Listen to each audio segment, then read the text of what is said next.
Hello. I thought...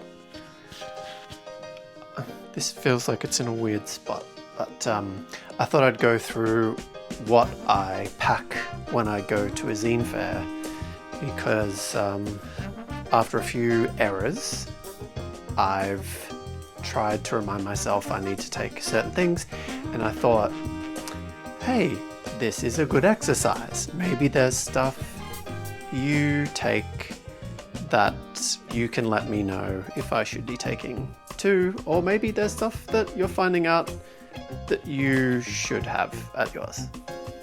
Who knows? Zine stand, tablecloth, name thing, bags,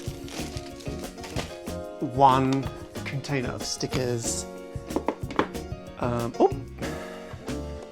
a box of my zines, petty cash, square reader thingy, water bottle. Yes, that is, I think, it.